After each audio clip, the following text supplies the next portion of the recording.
Good morning everyone and welcome to online study system of CR International School. Dear student, कैसे हैं आप सभी? I hope अपने घर पे आप सभी अच्छे होंगे। आज हम आपके नए टॉपिक्स एंड नए टॉपिक के बारे में डिस्कस करेंगे।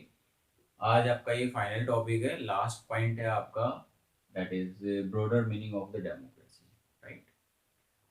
कल हमने क्या डिस्कस किया था? इससे पहले जो हमने डिस्कस किया है वो हमने डेमोक्रेसी की डेफिनेशन को डिस्कस कर लिया है, फीचर्स ऑफ द डेमोक्रेसी हमने डिस्कस कर लिए हैं, हेरिट्स डीमेरिट्स हमने डेमोक्रेसी के डिस्कस कर लिए हैं। आज जो हमारे पास है डेमोक्रेसी के ब्रॉडर मीनिंग पे हम लोग डिस्कस करेंगे। आज का जो टॉपिक है वो हमारे पास है broader meaning of the democracy, right. इसके साथ साथ मैंने कुछ इंपॉर्टेंट क्वेश्चंस भी तैयार किए हैं। आज आपको जो मेन इंपॉर्टेंट 3-4 क्वेश्चन आपके बनते हैं वो मैं आपको यहाँ पे बता देता हूँ, जो हमने एक्सप्लेन किए और आपको कैसे वो एक्सप्लेन करना है।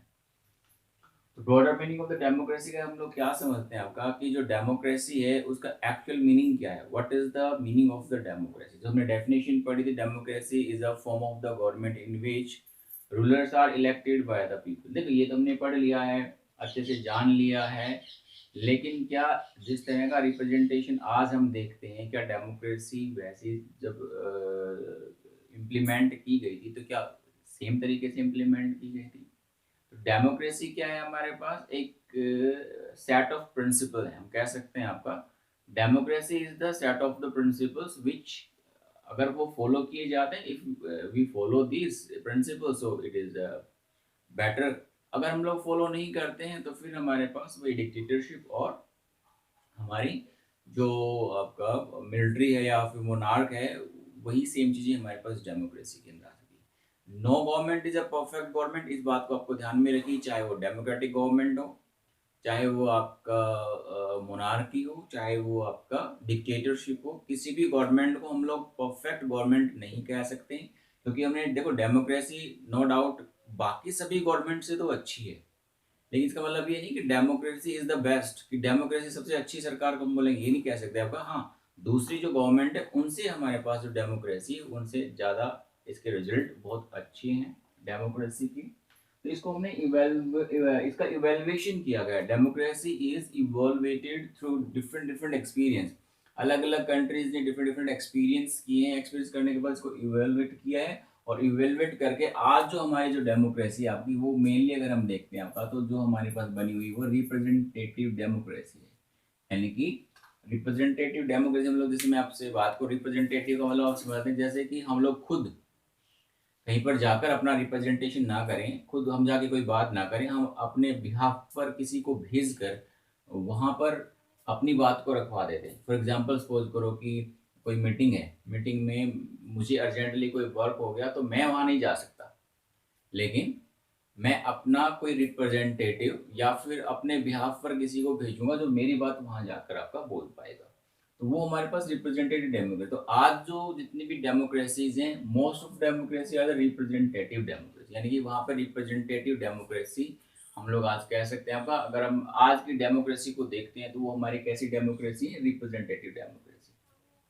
Now question is in front of us, कि हमारे सामने क्वेश्चन क्या आता है, वो ये आता है कि why representative democracy is important, या नेसेसरी क्यों है, why it is so important and necessary. जो हमारी रिप्रेजेंटेटिव डेमोक्रेसी वो इतनी इंपॉर्टेंट क्यों है, उसके रीजन है। एक दो रीजन मैं आपको एक्सप्लेन करता हूँ, क्या कारण है आपका। First, large number of people. देखिए जहाँ पे डेमोक्रेसी है, हम अगर इंडिया की अगर हम लोग बात करते हैं, तो इंडिया की पॉपुलेशन, जैसे प्रधानमंत्री जी कहते रहते हैं हमेशा ही, इंडिया की पॉपुलेशन 1.25 करोड़ के आसपास है।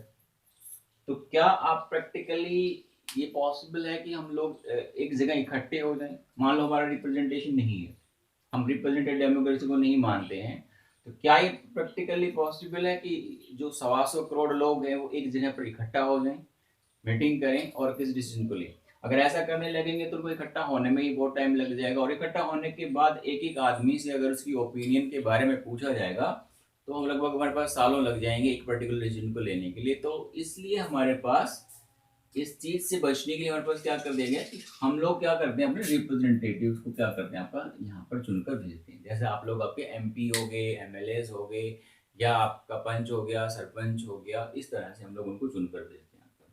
तो ये प्रैक्टिकली पॉसिबल नहीं है कि जो पॉपुलेशन ज्यादा होती है तो वहां पर सभी के ओपिनियन को practically I think it is not possible, आप खुद भी समझ सकते हैं यहाँ पर, ये चीज़ें हमारे पास पॉसिबल नहीं है कि हम सब लोगों से उसकी ओपिनियन पूछें। अब next one is lack of the time, desire और स्किल्स। चलो मान लो हमने किसी तरह से इसको अरेंज भी कर लिया, मान लो हमने अरेंज कर लिया कि भाई हम सब लोगों को बुलाकर उनकी ओपिनियन पूछते हैं, लेकिन क्या सब लोगों के पास टाइम है अपने गवर्नमेंट के बारे में सोचने के लिए, या क्या उनके पास है इतना टाइम होगा उनके पास कि वो मीटिंग कर सकें, एक जगह मीट कर सकें? क्या उनकी इच्छा भी है? जैसे आप लोग देखते हैं आपका कि डेमोक्रेटिक कंट्री में ज़्यादातर जो डेमोक्रेसी होती है डिपेंड करती है the will of the people, लोगों की इच्छा पर निर्भर करती है। अगर लोगों की इच्छा है तो हम लोग better form of the democracy पाएंगे, अगर लोगों की इच्छा नहीं है तो हमारे पास वहाँ पे डेफिनेटली आप देखेंगे कि वहाँ पे डेमोक्रेसी, वहाँ पे जो शासक होते हैं मतलब जो लीडर होते हैं वो अपनी मनमर्जी से काम करते हैं। और चलो मान लिया हमारे पास, हमने टाइम भी निकाल लिया, लोगों ने किसी तरह से अपनी इच्छाएं भी बना ली, लेकिन क्या लोगों के पास इस तरह के डिसीजन लेने की स्किल्स हैं? क्या उनको हर एक फील्ड के बारे में नॉलेज जिसपे वो डिसीजन ले सकें? तो इसलिए इन सब चीज से बचने के लिए हमारे पास जो डेमोक्रेसी को इवॉल्वेट कर दिया गया है कि हम लोग क्या करते हैं यहाँ पर रिप्रेजेंटेटिव डेमोक्रेसी, इसलिए हमारे पास जो रिप्रेजेंटेटिव डेमोक्रेसी है वो हमारे पास ज्यादा बेटर होती है। नेक्स्ट इज डेमोक्रेसी और गुड डेमोक्रेसी। अब डेमोक्रेसी गुड डेमोक्रेसी हम लोग समझे तो डेमोक्रेसी में तो हमारे पास सिंपल प्रिंसिपल है। अब डेमोक्रेसी को अच्छा बनाना बुरा बनाना वो हमारे हाथ में, हमें कुछ सेट ऑफ प्रिंसिपल दे दी, उनको फॉलो करेंगे, सारी चीजें अच्छे से चलेंगी तो वो हमारे पास अच्छी हो जाएगी। अगर हम उस सेट ऑफ प्रिंसिपल हमने अच्छे से फॉलो नहीं किए तो हमारे पास डेमोक्रेसी वो ज्यादा अच्छी नहीं होगी। तो ये डिपेंड करता है, इट्स ऑल अबाउट डिपेंड, मैंने लिखा भी आपका कि consultations and the consents of the all these who are affected by the decision.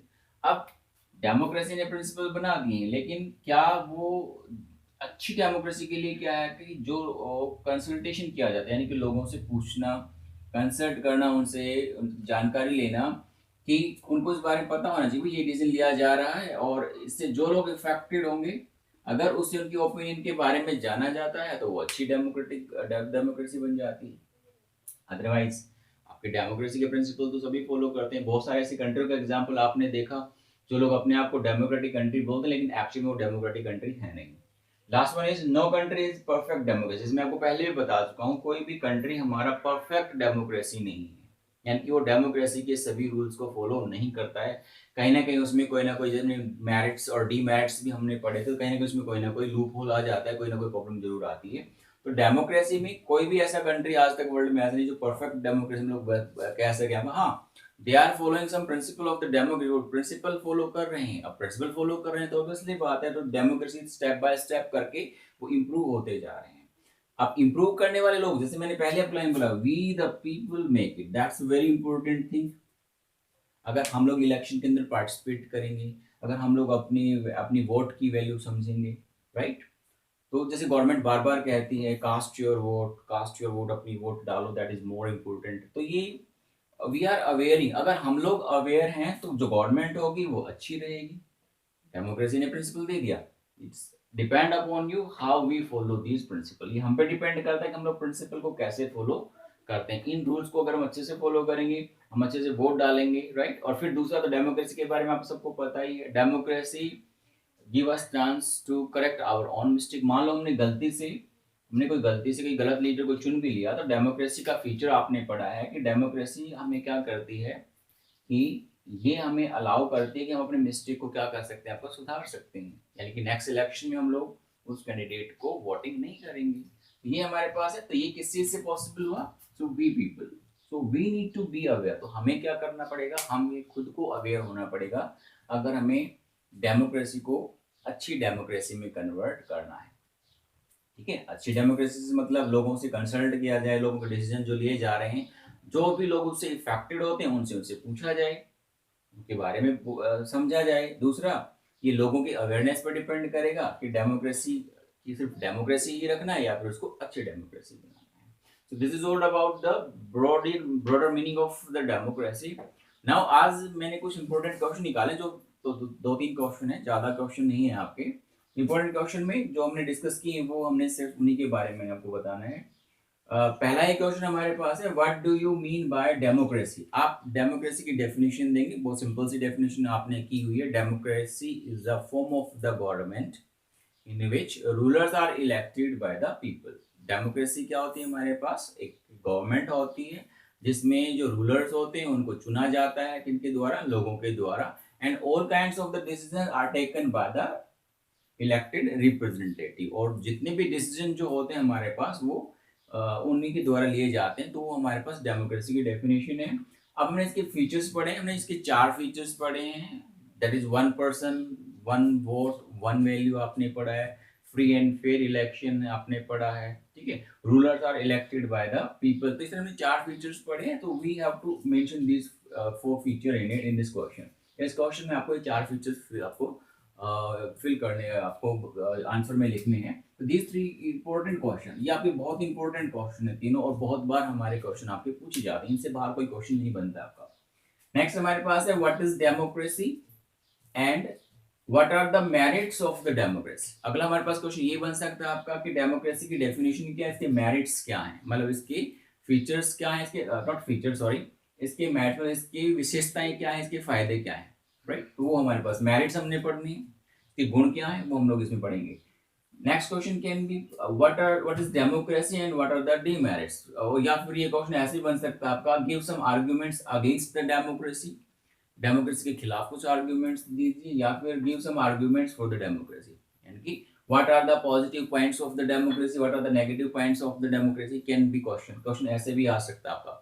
And compare and contrast between the merits and demerits, democratic country and the non democratic, ये question भी आ सकता है। नेक्स्ट हमारे पास specific question जो बनते हैं, आपने जो हमने स्टोरी पढ़ी उनसे कुछ क्वेश्चन बन सकते हैं हमारे पास। जैसे पाकिस्तान से क्वेश्चन बन सकता है, how you can not call the Pakistan as a democratic country. उसमें लीगल फ्रेमवर्क ऑर्डर क्या था, किसने निकाला, क्या इसमें हुआ, वो आप कह सकते हैं। नेक्स्ट वन रेफरेंडम, जो कि अगर 2002 के अंदर जनरल परवेज मुशर्रफ के द्वारा, तो वो क्या था, रेफरेंडम क्या था। लीगल फ्रेमवर्क पॉलिसी के अंदर क्या था, लीगल फ्रेमवर्क ऑर्डर क्या निकाला गया, तो वो हमारे पास पाकिस्तान का एग्जांपल आप दे सकते हैं। चाइना का एग्जांपल दे सकते हैं आपका, कि चाइना को हम लोग डेमोक्रेटिक कंट्री क्यों नहीं कह सकते हैं आपका, क्योंकि वहाँ पे कम्युनिस्ट पार्टी है, जितने भी लोग सबको उसे क्या लेना पड़ता है, परमिशन लेनी पड़ती है। मैक्सिको के बारे में आप एग्जांपल, मैक्सिको को हम लोग डेमोक्रेटिक कंट्री क्यों नहीं कहते, एग्जांपल के साथ आप बता सकते हैं। आपका पीआरआई के बारे में आप बता सकते हैं, आपका गलत तरीके इस्तेमाल करती है, स्टूडेंट्स को बार बार बोलती है, अपने पेरेंट्स को इन्फ्लुएंस करती है, गलत तरीके इस्तेमाल करती है, मीडिया को कैप्चर करके रखती है। ये हमारे पास हमने इसके अंदर पढ़े थे। ऐसे आपका जिम्बाब्वे के अंदर पढ़ा, गवर्नमेंट पॉपुलर थी, यानी कि या जिम्बाब्वे के अंदर जानो पीएफ पार्टी थी आपका, मुगाबे वहाँ के क्या थे, आपके रूलर्स थे, प्रेसिडेंट बने। लेकिन प्रेसिडेंट होने के बाद भी वो ज़्यादा फेमस नहीं, फेमस तो थे, बट उनकी जो गवर्नमेंट है वो आपका डेमोक्रेटिक गवर्नमेंट नहीं बन पाई थी। तो जिम्बाब्वे को हम लोग डेमोक्रेटिक कंट्री क्यों नहीं कहते, गिव सम आर्गुमेंट, क्यों आर्गुमेंट हम सुनिए। सारे आपको आर्गुमेंट्स देखने हैं आपके। Free and fair election, Pakistan आपका रूलर्स इलेक्शन, पहला आपका फीचर्स आता है। दूसरा आपका चाइना का एग्जांपल अगर हम लेते हैं, तो हमारे पास चाइना का भी यही आपका क्या, वहाँ पे फ्री एंड फेयर इलेक्शन हो पाता है। मैक्सिको का अगर एग्जांपल लेते हैं, तो क्या वन वोट वन वैल्यू वगैरह है। जिम्बाब्वे के अंदर भी अगर हम एग्जांपल लेते हैं हमारे पास, ठीक है, क्या रूल ऑफ द लॉ है, रिस्पेक्ट फॉर द राइट्स है या फिर नहीं है। तो ये हमारे पास इंपॉर्टेंट क्वेश्चन को बहुत अच्छे से लर्न करना है। इन्हीं में से छोटे क्वेश्चन भी पूछे जा सकते हैं आपके, बड़े क्वेश्चन भी इसमें आ सकते हैं आपके, ठीक है। एक एक नंबर के क्वेश्चन बन सकते हैं आपके, इसमें एमसीक्यू बन सकते हैं, बहुत सारे क्वेश्चन आपके बनेंगे इसमें आपके। I hope you understand how important these 3 और 4 क्वेश्चन। इन क्वेश्चन पे अच्छे से फोकस करना है, अपना रिटर्न वर्क करना है, और रिटर्न वर्क करने के बाद आप नेक्स्ट चैप्टर को हम लोग डिस्कस करेंगे in next video. Okay, so that's all for today, see you tomorrow, till then have nice time, see you, bye. अगर आपको कोई क्वेरी होती है तो प्लीज़ डोंट हेजिटेट। मैं 9th क्लास के बच्चों से बार बार बोल रहा हूँ, किसी तरह कोई हेजिटेट नहीं करना है। We people are here for the betterment of you. हम आपके अच्छे काम, अच्छे आपके अच्छाई के लिए यहाँ पे इतनी मेहनत कर रहे हैं। So you need to come forward, आपको भी आगे आना है और अपने क्वेश्चन पूछना है। किसी तरह की कोई क्वेरीज होती है तो आप please you must tell me into the live classes, आपको मुझे लाइव क्लासेस में भी बताना है, right. Okay, so that's all for today, see you, bye.